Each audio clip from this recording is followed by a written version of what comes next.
Bonjour à toutes et à tous. Bonjour messieurs.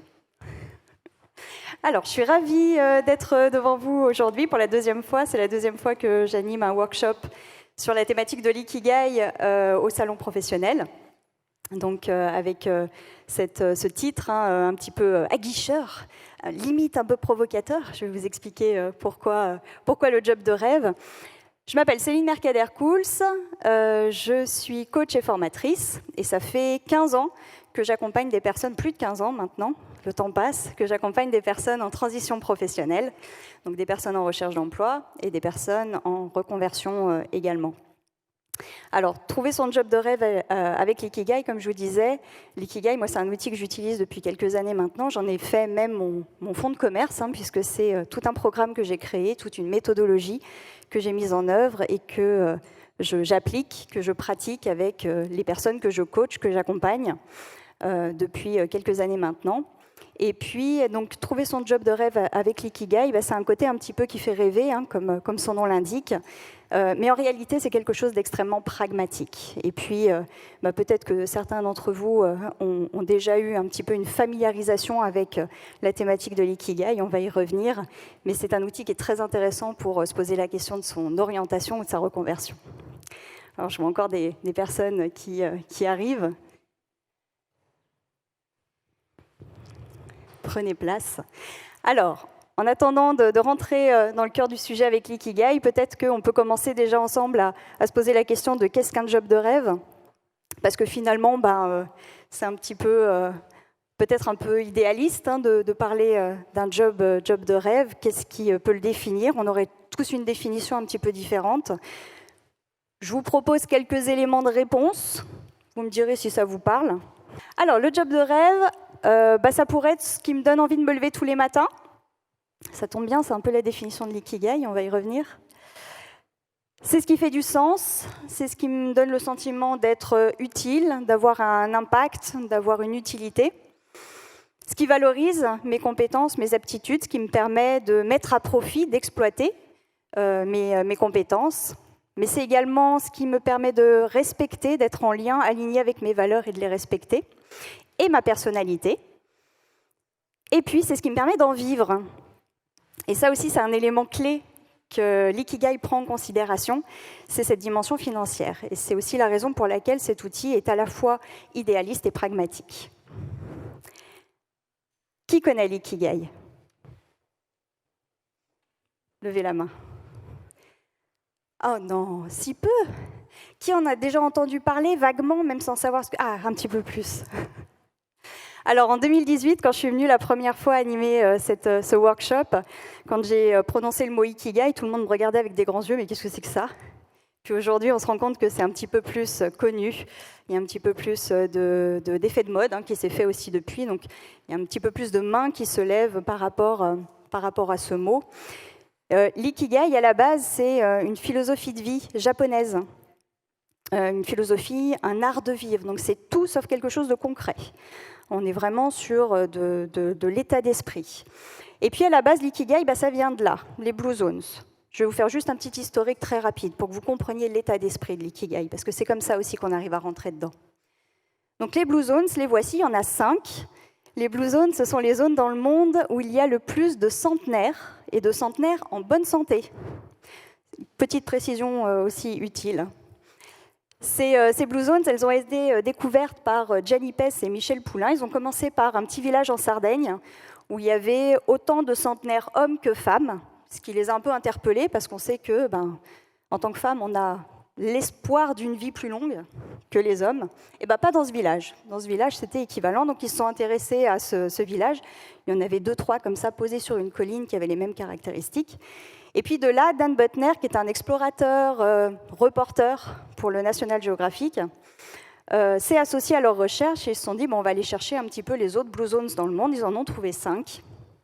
Des micro-zones, c'est absolument minuscule à l'échelle du monde. Et pour ce qui nous concerne, Okinawa. Okinawa au Japon. Et puis Dan Buettner, il s'est dit, ce serait quand même assez formidable si on arrivait à trouver le secret de la longévité. Et si on pouvait définir un facteur commun à ces 5 Blue Zones. Donc il a continué ses recherches et il n'a pas trouvé un facteur, mais 9, qu'il a appelé le Power 9, très américain. Et ce Power 9, donc, ce sont les 9 facteurs qui définissent la longévité, qui sont les facteurs communs qui pourraient expliquer la longévité. Alors, il y a des choses que vous connaissez déjà, qu'on sait, ce sont des choses évidentes, qu'on a déjà entendues. L'activité physique modérée et régulière, ne courez pas à la salle de sport, c'est juste le fait de bouger un petit peu. Il explique notamment qu'au Japon, les personnes vivent majoritairement au sol, donc le simple fait de s'asseoir au sol et de se relever plusieurs fois par jour, c'est suffisant. La restriction calorique à 80%, c'est le fait de ne pas manger à satiété totale, de se garder un petit bout d'estomac vide. Le semi-végétarisme, il y a très peu de portions de viande, principalement des légumes, des fruits et puis des céréales. La consommation modérée d'alcool, on y a le droit, chouette, enfin ça dépend pour qui, mais chouette quand même, mais bien sûr modéré. Et puis réduire le stress, donc il y a du stress dans ces 5 Blue Zones, mais à la différence de nous qui avons tendance à attendre d'être dans la ligne rouge, dans la zone rouge, avant de commencer à s'en préoccuper, maintenant ces 5 zones, ils le prennent en considération au quotidien. Et puis c'est juste le fait d'appuyer sur pause une fois par jour, par exemple en Sardaigne, c'est juste le fait de faire une sieste. Mais c'est un moment qu'on s'accorde à soi, où on appuie sur pause, on ralentit le rythme. L'engagement spirituel, la famille, les proches au centre, appartenir à une communauté, faire partie d'un groupe. Et le dernier, le 9e, avec mon point d'interrogation, qui est le plus surprenant, qui n'est pas forcément celui auquel on aurait pensé au départ. Donner un sens à sa vie. Donc ça, il l'a identifié comme étant l'un des 9 facteurs qui expliquent la longévité. Et donner un sens à sa vie, eh bien, vous l'aurez compris, à Okinawa, on appelle ça l'ikigai. Alors, je ne parle pas japonais, je ne fais que répéter ce que j'ai lu dans mes recherches. A priori, iki signifie vie, être en vie, et gai, le sens, la valeur. Du coup, on pourrait définir très rapidement l'ikigai comme étant le sens de la vie, la valeur de la vie, la raison d'être. Et en 2003, il y a un professeur de psychologie japonais, donc je pense qu'il ne dit pas n'importe quoi, qui a défini l'ikigai comme étant une démarche de lente, et j'insiste sur le lente introspection qui permet à chacun de trouver un sens à sa vie. Donc là, je ne sais pas si vous avez déjà remarqué, mais on ne parle pas de travail encore. On parle de sens de la vie, de mission de vie, mais on n'est pas forcément axé sur du professionnel. Le professionnel, ça c'est nous, occidentaux, qui l'avons introduit. Très précisément, en 2014, Dan Buettner donne une conférence, il explique l'ikigai, et puis un homme, Mark Wynne, prend un stylo, une feuille, et il dessine ce schéma, qui est le schéma aujourd'hui, si vous tapez ikigai sur Google Images, vous tombez sur des pages et des pages de ce schéma. En fait, ce qu'il explique, c'est qu'il a fait ça vraiment en 45 minutes, très très rapidement, mais ça a tellement parlé aux gens, ça a été tellement symbolique, significatif, que ça a été diffusé, partagé, puis ça fait le buzz, comme on dit. Et aujourd'hui, c'est la référence en matière de représentation schématique de l'ikigai, et du coup, c'est devenu un outil que l'on utilise dans le cadre professionnel, notamment parce qu'il a introduit ici cette notion de rémunération, qui était présente dans la philosophie de l'ikigai, mais on parlait plutôt de rémunération au sens large. Je vais y revenir tout à l'heure. Alors, ces 4 étapes, je fais un petit retour arrière, ces 4 étapes, on va les passer en revue quand on va aller chercher son ikigai, et on va aller se poser des questions. Toute la méthodologie repose sur un travail à la fois très introspectif et très pragmatique. C'est d'ailleurs l'une des forces de l'ikigai. Donc on passe en revue les 4 dimensions. Moi, j'aime bien commencer par ce que j'aime. Ce que je dis toujours, c'est que ce que j'aime, a priori, on arrive à trouver des réponses. Ce n'est pas une dimension qui est très problématique, et ça dépend des fois. Donc on se pose la question de qu'est-ce qui nous met en joie, qu'est-ce qui nous rend heureux, qu'est-ce qui nous fait plaisir. On va aller chercher les petits bonheurs du quotidien. Cherchez pas le lien avec le travail pour le moment. Ça, c'est la première réponse, la réponse superficielle. Derrière, il y a les réponses cachées, les réponses sous-jacentes. Mais on commence déjà par ça. Quelles sont vos passions? Alors je sais que le mot passion, il fait peur. Et a fortiori, il y a des raisons d'en avoir peur parce qu'il y a très peu de personnes finalement qui sont passionnées. La majorité des gens n'ont pas vraiment de passion et c'est complètement OK. On n'est pas obligé d'être passionné et on est encore moins obligé de vivre professionnellement sa passion. C'est même un grand danger pour moi, à mon sens. Donc on va s'intéresser plutôt au centre d'intérêt, on va s'intéresser à ce qui éveille votre curiosité, ce qui vous donne envie d'en savoir plus. Ça, c'est la première dimension, ce que j'aime. Deuxième dimension par laquelle j'aime bien passer, donc on est toujours sur soi, hein, c'est vraiment un travail de retour sur soi. Ce pourquoi je suis douée. Je vais employer encore un gros mot. Quels sont vos talents?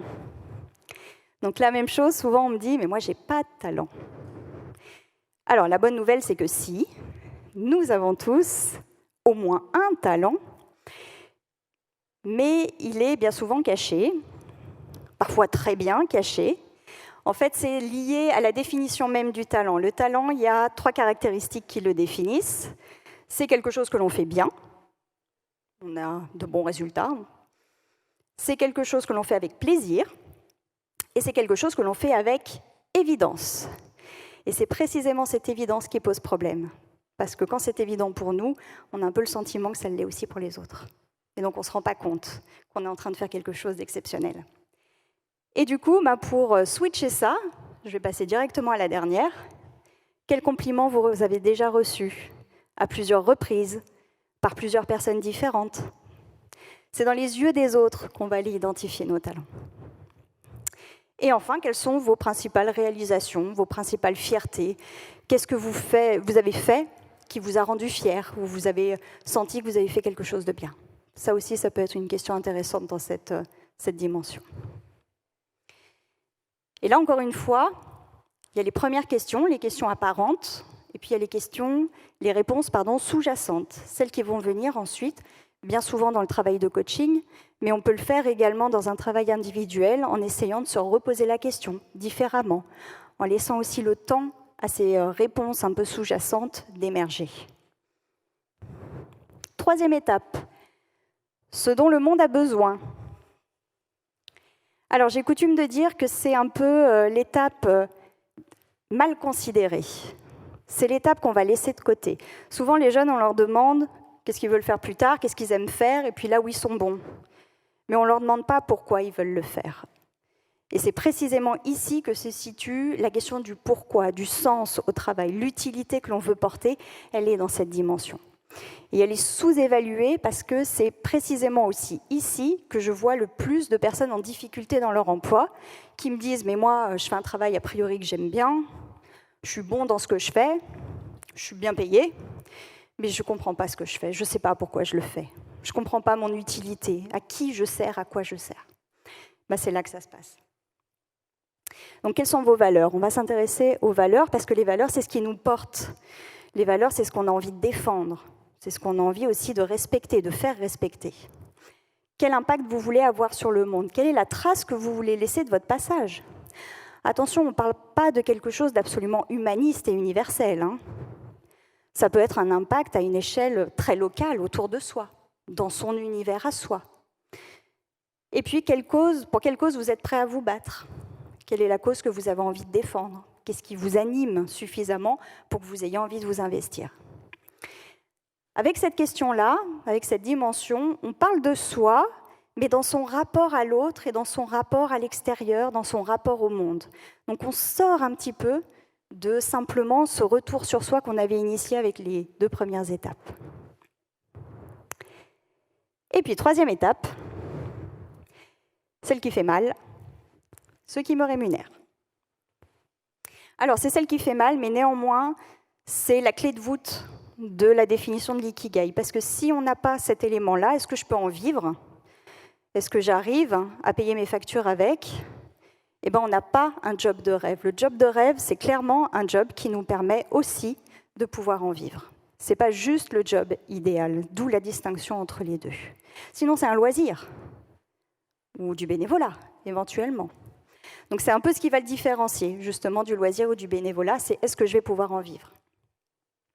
Pour quelles compétences est-ce que je peux recevoir une rémunération, basiquement? Pourquoi est-ce que je peux être payé? Et puis, ce n'est pas que la rémunération sonnante et trébuchante, c'est aussi tous les autres types de rémunération. Ça peut être, en ce moment, depuis un certain épisode Covid, le télétravail. On a pris goût, pour certains, au télétravail. Donc ça fait partie des conditions que l'on veut voir dans son nouveau job aussi. Ça peut être du temps partiel, ça peut être le fait de travailler dans un bureau individuel et pas un open space. Tout ceci, ce sont les conditions que vous allez poser, qui sont parallèles à la rémunération, mais qui en font partie également. Et puis, il n'y a pas que l'aspect rémunératoire, il y a aussi l'aspect reconnaissance. Rappelez-vous qu'au départ, l'ikigai, c'est une philosophie de vie. D'accord? La vie au sens large. Ce n'est pas spécifique à l'emploi. L'emploi fait partie de l'ikigai, mais c'est aussi quelque chose de plus large qui touche au développement personnel. Donc l'autre type de reconnaissance, c'est tout simplement ce que vous pouvez aussi obtenir comme récompense, mais récompense plus humaine, dans la gratitude, dans les messages bienveillants de vos collègues, de vos clients, etc. D'accord ? Ça aussi, c'est une forme de récompense que l'on va intégrer dans cette partie « ce qui me rémunère ». Et là, la boucle est bouclée. On a fait les 4 étapes. Et l'ikigai, c'est au centre de tout ça. L'ikigai, c'est un ensemble de mots, d'items, de mantras, de symboles, qui définit l'essentiel de votre ikigai, c'est-à-dire tout ce qui reste quand on a synthétisé toutes les informations, quand on les a triées, quand on fait des associations entre les différentes dimensions, ce qui va rester au final, le condensé, c'est votre ikigai. Mais c'est tout sauf un métier. Alors là, vous allez me regarder, mais comment ça, c'est pas un métier? Non, c'est pas un métier, l'ikigai. C'est pas un intitulé de poste, un ikigai. C'est beaucoup trop réducteur de s'en tenir à ça. L'ikigai, c'est un petit peu l'essentiel, le condensé de tout ce que vous avez collecté comme information avec les 4 dimensions. Et de cet essentiel, vous allez pouvoir identifier voire des jobs, des intitulés de poste qui vont correspondre. Et je vais même aller un petit peu plus loin. On ne va pas forcément se reconvertir avec son ikigai. Bien souvent, j'ai des personnes qui viennent me voir et qui me disent moi, je voudrais me reconvertir complètement, il n'y a plus rien qui va, je suis trop mal au travail, il faut vraiment que je change tout. Et quand on commence le travail ensemble, quand on commence à creuser sur les différentes dimensions, on se rend compte qu'en réalité, non, il n'y a pas tout acheté. Et qu'il y a plein de choses bien aussi, et qu'il y a plein de choses bien à garder, surtout à garder. En fait, il se produit souvent ce qu'on appelle un effet de halo, c'est-à-dire qu'il y a un point d'insatisfaction, mais qui est tellement fort, tellement présent, tellement prenant, que la personne a le sentiment que tout est contaminé par ça. D'ailleurs, c'est vraiment un effet de contamination. Un point d'insatisfaction va contaminer tout le reste, alors qu'il y a quand même des choses qui vont bien. Et le fait de déconstruire un petit peu tout ça, de mettre le doigt sur ce qui ne joue pas, sur la zone d'insatisfaction, ça permet de l'isoler. Ça permet aussi de réenchanter le reste, de se réapproprier tout ce qui fonctionne bien. Et du coup, on ne repart pas sur de la reconversion totale. On va partir soit sur de la reconversion partielle, soit sur du repositionnement professionnel. Et le simple fait d'avoir comme ça un peu remis un petit peu les choses dans l'ordre, fait un petit peu le ménage, ça permet de réenchanter son travail et puis de retrouver de la satisfaction et de l'épanouissement dans son job. Et ça, pour moi, c'est une bonne nouvelle, parce que la reconversion, vous êtes là pour ça, c'est beaucoup d'investissement en temps, en énergie et en finances. Et plus on part sur une reconversion totale, plus ces 3 éléments doivent être considérés. Donc là, le fait de se dire qu'on peut aussi trouver de la satisfaction et de l'épanouissement professionnel, mais sans s'engager dans quelque chose de complètement révolutionnaire, ça reste quand même une bonne nouvelle. Et puis l'ikigai, il est pluriel. Et puis parfois l'ikigai est ailleurs, un peu comme la vérité. Ça veut dire que l'ikigai, je vois qu'il y en a qui ont la référence, l'ikigai parfois, c'est pas forcément au travail qu'on va pouvoir le combler. Encore une fois, l'ikigai, c'est pas un métier. L'ikigai, c'est un ensemble d'informations, c'est un ensemble d'items, de symboles, etc. Et on va pouvoir aller retrouver, combler toutes ces informations-là, et au travail, et en dehors du travail. D'accord ? Mettre toute la responsabilité de votre ikigai au travail, c'est compliqué. C'est lourd à porter pour un emploi, de pouvoir tout contenir. Donc on va aussi pouvoir, dans certains cas, retrouver en dehors du travail des éléments de son ikigai qui vont du coup pouvoir être nourris aussi dans un cadre personnel. Ça va pour vous, cette notion-là ? C'est clair ? Si jamais, donc on aura le temps pour les questions, notamment pour éclaircir ces questions-là. Alors, pourquoi ça fonctionne ? Pourquoi est-ce que j'ai décidé de créer tout un programme autour de l'ikigai ? Eh ben, on en discutait d'ailleurs tout à l'heure avec une personne avec qui je discutais du staff. Quand j'ai fait cette conférence en 2018, personne connaissait l'ikigai. Et aujourd'hui, vous avez pu voir qu'on est plusieurs intervenants à proposer des accompagnements, des coachings autour de l'ikigai. Donc, force est de constater que ça fonctionne. Donc, il y a quand même quelque chose derrière qui se joue. C'est un outil, et moi, c'est la première chose qui m'a plu, qui est à la fois introspectif et pragmatique. Donc, on va travailler sur différents aspects, sur différentes approches aussi cognitives. Et puis, ça va parler à tout le monde, les personnes qui sont plus introspectives, les personnes qui sont plus pragmatiques. Donc, on va trouver moyen de pouvoir entrer en communication avec tout le monde. Donc, vous pouvez trouver quelque chose qui vous parle, que ce soit dans l'introspection ou dans le pragmatique. C'est un outil qui est structuré, il y a différentes étapes, on suit ces étapes, donc il y a un cadre qui est quand même assez sécurisant, on suit les différentes dimensions, on répond aux questionnements des différentes dimensions, et en même temps, c'est très ouvert. On a une très très grande souplesse dans la manière dont on va l'aborder, ce qui permet aussi de s'adapter à chacun. Il est ludique et innovant. Alors innovant, plus il a de succès, moins il le sera, c'est sûr. Mais il garde ce côté quand même attractif. Les personnes qui ont déjà fait un bilan de compétences se sont peut-être rendues compte de la difficulté qu'on avait parfois à se motiver à le faire. Le bilan de compétences, c'est très studieux, ça demande d'avoir cet esprit studieux, ça peut être parfois laborieux. On n'a pas tout ça avec l'ikigai. On a beaucoup plus de facilité à se plonger dedans parce qu'il est spontanément plus ludique, plus fun. On va le dire comme ça. Donc ça joue sur les aspects motivationnels aussi. Le contenu ne change pas tant que ça. On va aborder plus peut-être des aspects émotionnels, on va faire plus d'étapes introspectives, mais au final, on va finir par toucher un peu les mêmes questionnements, les mêmes informations. Sauf que dans la manière de l'aborder, on va avoir plus de facilité à se lancer dans ce travail-là, plus de motivation. Et enfin, il est complet, donc on aborde vraiment toutes les informations indispensables pour parler de sa reconversion, et il est simple, d'apparence. Je précise, c'est juste 4 cercles qui s'entrelacent, au centre duquel se situe l'ikigai. Ça, c'est la simplicité apparente. Dans les faits, ça demande du travail, ça demande de pouvoir se questionner sur soi, ça demande de pouvoir aussi avoir cette capacité réflexive. Parfois, ça demande de faire appel à quelqu'un, un coach ou un ami, simplement pour créer cet effet miroir. Mais en apparence, il a l'air simple. Et encore une fois, c'est ce qui donne envie d'y aller. Et il ne pourrait se faire si on ne respectait pas ces 4 étapes-là. Les 4 étapes du processus créatif. Je ne les ai pas créées, ce n'est pas de moi, c'est de Graham Wallace. C'est le fameux Eureka. C'est tout simplement l'idée qu'une idée, elle n'arrive pas quand on a décidé. On aura beau faire tout ce qu'on voudra, l'idée viendra quand elle, ou plutôt quand notre cerveau, notre associé conscient-inconscient, aura décidé que cette idée émergera. Donc ces 4 étapes-là, elles viennent aussi exactement rentrer dans la philosophie de l'ikigai. Je vous rappelle, c'est une démarche de lente introspection. Je vous rappelle aussi l'un des 9 facteurs des Blue Zones, c'est le fait d'appuyer sur pause, de prendre le temps.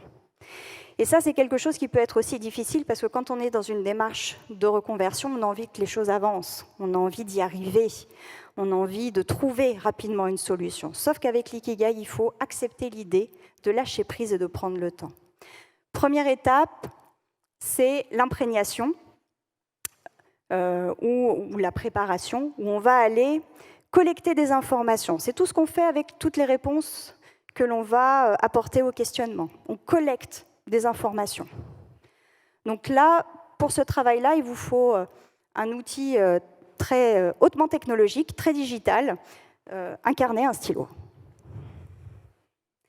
Et j'insiste sur le carnet et le stylo, ou le feutre, le crayon, ce que vous voulez.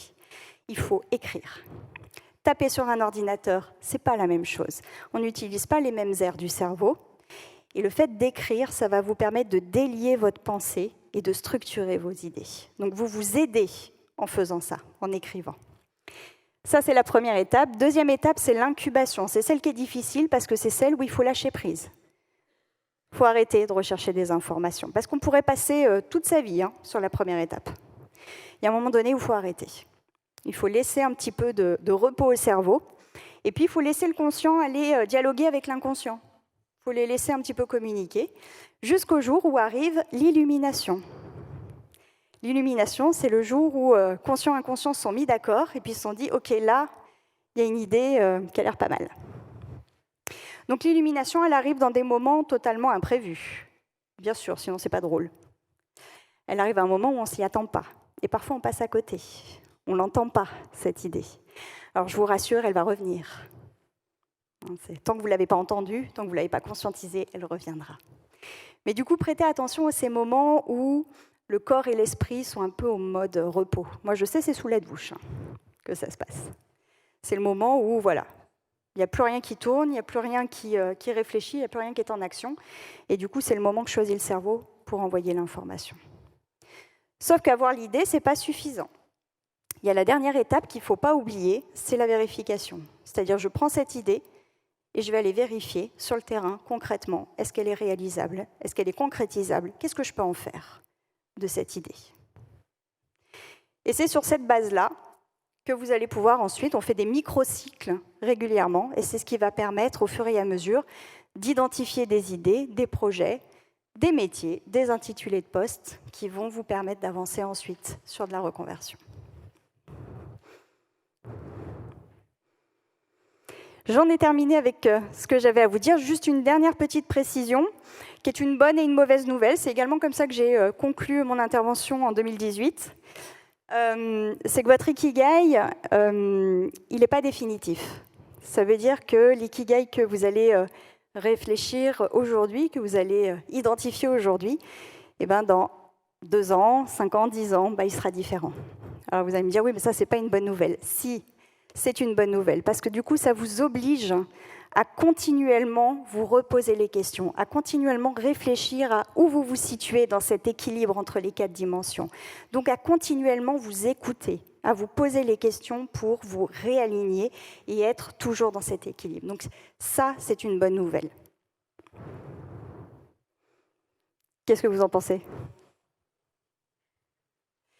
Donc voilà, est-ce que vous avez des questions ?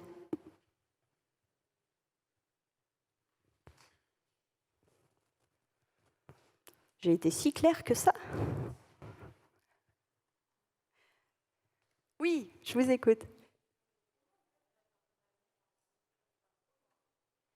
Comment on fait pour être accompagné ? Alors, j'ai donné une petite indication tout à l'heure. L'idéal, c'est le coach, bien sûr. Je fais un peu de publicité. Non, plus sérieusement, le coach, il a cette capacité à pouvoir faire cet effet miroir. Ce que je dis toujours, c'est que le coach ne vous donnera pas de solution, parce que les solutions sont en vous. Par contre, le rôle du coach, c'est de vous poser les bonnes questions, c'est de vous permettre d'aller chercher ces réponses, parce que, a priori, si vous ne les avez pas trouvées par vous-même, ça ne va pas se libérer du jour au lendemain. Mais ça, il y a des amis, il y a des proches qui peuvent aussi jouer ce rôle de miroir. Moi, bien souvent, j'ai des personnes en entretien qui me disent « Ah, mais maintenant que je vous en parle, je pense à ça. » Concrètement, a priori, j'ai rien fait. D'accord ? C'est le fait de l'exprimer, le fait de le verbaliser qui a été suffisant pour pouvoir identifier quelque chose. sais pas si ça répond à votre question. Quoi d'autre? Bon, bah écoutez, si jamais vous n'avez du coup pas d'autres questions, vous pouvez me retrouver sur le stand si vous souhaitez partager un peu vos remarques.